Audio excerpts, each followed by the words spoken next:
In this clip from our first episode, Doctors Alexis and Kwatra discuss diseases impacting patients with skin of color more heavily. When I was doing my residency training and practicing as a junior faculty member in Baltimore, Maryland, I was struck with this disconnect.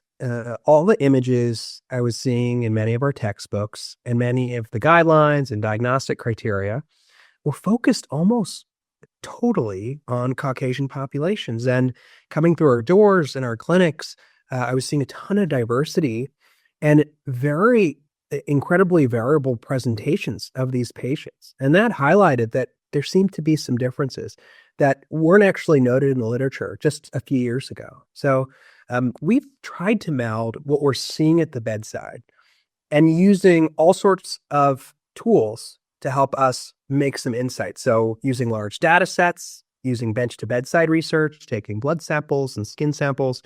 And actually, it's pretty remarkable because what we're seeing now, even from a molecular standpoint, helps to explain some of these high-level observations. So right at the top, our group did a study recently published in the British Journal of Dermatology a couple of years ago and found that actually there are some differences in itch broadly. So African-American patients, Asian patients, oftentimes are disproportionately affected with chronic itch. When you look at certain diseases, there are certain diseases that are heavily affecting skin of color patients. So atopic dermatitis, much more common in skin of color patients, particularly African-American patients, as well as pruritus nodularis, where you get those hyperkeratotic nodules on the skin.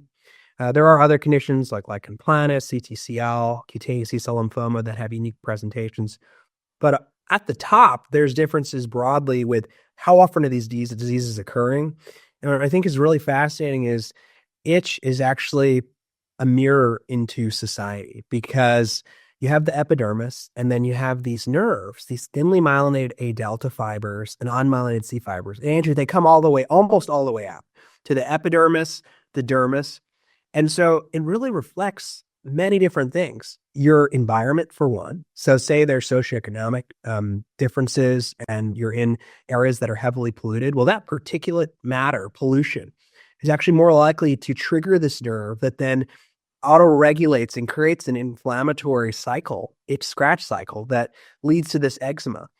The quality of your diet. There have been studies about the microbiome as well. So I really think itch is a lens broadly into society. Maybe I'm getting too philosophical about it, Andrew, but that's my standpoint. I really think itch is the key to humanity. Is that too far? Let's go with it. Yeah. Let's go with it. If anyone knows, it's you. So. No, it's special. And, I wanted to pick your brain too, Andrew, because you've been doing this for a lot longer than me, and you're someone I honestly as a mentor and friend. And I know we publish separately together. You talk about this a lot. And I learned from you initially also about the differences in presentation of several of these itch disorders. Like, for example, atopic dermatitis. Would you mind going through what you're seeing in many of our skin of color patients? And because I honestly love hearing it straight from you because you were actually the initial pioneer in this space.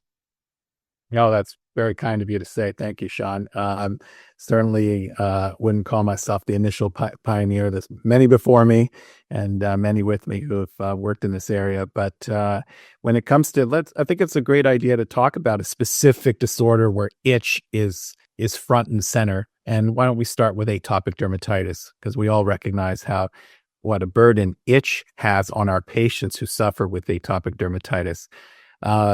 So when it comes to differences in atopic dermatitis in patients with skin of color, the first thing we recognize is variations in how erythema presents itself.